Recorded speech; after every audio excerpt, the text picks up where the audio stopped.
Hello, how are you? I am so excited to be back here again. My name is Ntendra. If you're seeing me for the first time, I am here every day to give a summary of what is currently happening in Zambia. As you might be aware, Zambia is in the process of electing a new president on the 13th of August 2026. My mandate is very simple. I come here to discuss, to analyze, summarize the current affairs during this process of campaign.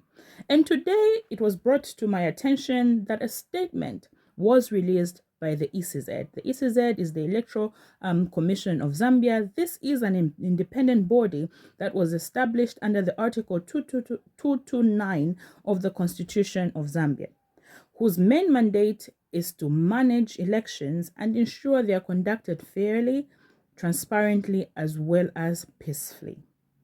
Now, I'm here today to discuss the press release that was issued by ECZ, where they suspended the NRPUP campaign activities in Kaputa constituency.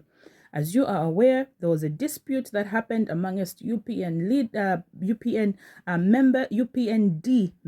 UPND is the current ruling party in Zambia. A dispute happened amongst their members, and in the process, somebody lost their life. May their soul rest in peace. It's such a tragic a moment and very, very sad. I pass my condolences to the family and everybody that is affected.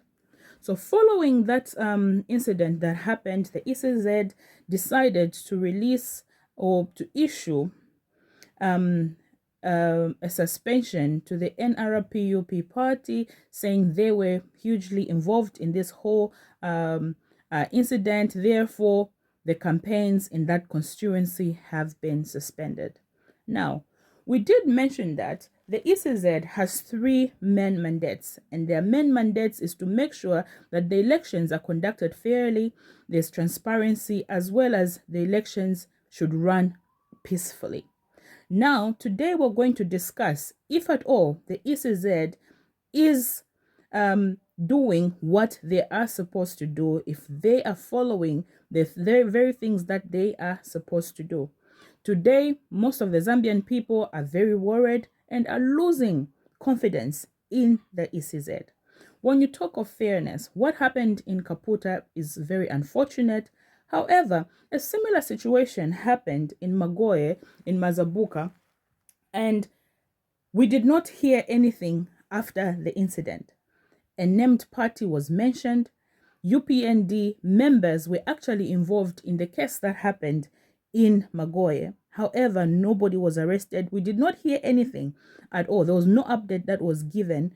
We did not hear the ECZ issue a press statement saying that they're going to suspend campaigns in Magoye constituency following the incident that happened. A similar incident happens, in Kaputa constituency. We do not have proof that the NRPUP party members were actually involved. However, a statement was quickly issued and campaigns were suspended. It's so unfortunate that these things are happening in our country right in front of us, and we're just looking and nodding our heads, and it's like we have no say whatsoever in everything else that is happening. We know exactly that this is not right. Something somewhere is wrong and it needs to be corrected. Zambian people, this is the time to wake up. Look at how the incident happened. So the scene, so the incident takes place. 5 minutes later, the police are by the scene. 10 minutes later, they've apprehended people, charged them, and there's a conclusion to say that the NRPUP party was responsible for whatever happened. Therefore, they're going to ban their elections. A press release is issued immediately. Everything happened so fast, as though it's something that was planned. I do not want to insinuate anything, but from my understanding, or from the way I'm looking at things, it looks like it's something that was well, arranged. It's like people knew what exactly was going to happen. The swift intervention of what has happened in Kaputa constituency leaves a lot of eyebrows raised. Than it is answering the questions on the ground. When you talk of transparency, is the ECZ being transparent? We have ballot papers, extra ballot papers that were printed. Yeah, we heard from the people that had gone to monitor the whole process of printing out the ballot papers that 9.1 million ballot papers were printed, whilst in the actual sense, 8.7 million people in Zambia registered as voters. I do not think we're going to have 100% turnout. Of course, within the 8.7 million, maybe others have died, others will not decide to vote, others will be somewhere for different reasons.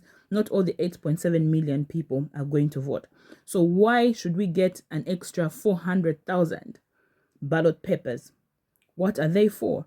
We're still waiting for all this to be answered. Yes, the ECZ might have given the explanations and denied and released press statements to say ABCD is not happening, but then there's still a lot of questions that have not been answered surrounding the whole process.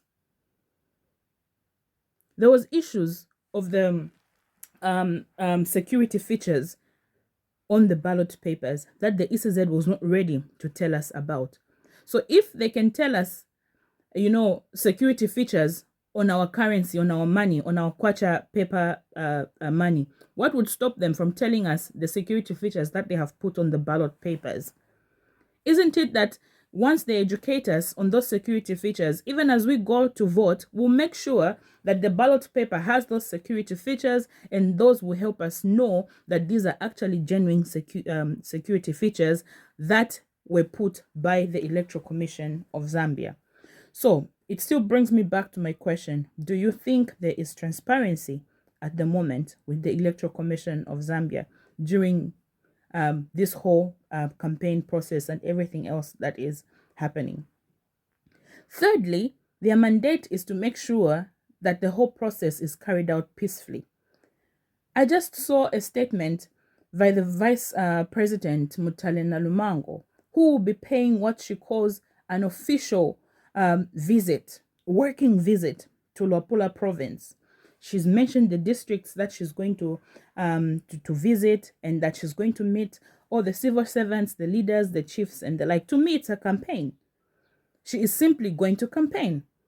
Initially, the ECZ had released a schedule for all the political parties that are involved in the political all the political parties that are carrying out political campaigns. Their schedule was released. A press statement was made telling us. But then the UPND was not a part and parcel of the list of of the schedule that was released. And today we're seeing the president going on the left, the vice president going on the right. This is confusion that they are bringing. They're trying to kill two birds with one stone, and it's not going to work. You will not bring confusion where there is peace. Yeah. So this is something that I wanted to bring to your attention. The ruling party schedule was not officially released to the public like any other political party, and this is the mandate of the ECZ. So would you say that the ECZ is really, really doing their job, or they're being micromanaged? One thing that we need to remember and put in mind is that you cannot stop a movement whose mission is to serve the people. You cannot stop them. The most important thing is that Brian Mundubile is on the ballot paper, and the Zambian people are going to vote, and they're going to vote right this time. We need change in Zambia, and this is the only way change is going to come to us. Let's keep asking those questions. Let's keep talking. We thank God for the internet today. When one video is released, it will go viral. It will reach thousands and thousands of people, millions and millions of people within a split of a second, and everybody else will be able to know what is happening. So let us get the message across. Let us talk as much as we can. Let us ask as many questions as we want to ask. And I hope we will get the answers that we need. My prayer is that Zambia will have a peaceful and fair elections. And my condolences to all the people that have lost their loved ones during this whole process. Thank you so much for watching. Do join me again for another analysis and summary of the campaigns that are currently happening under the NRPUP party. Don't forget to share. God bless you.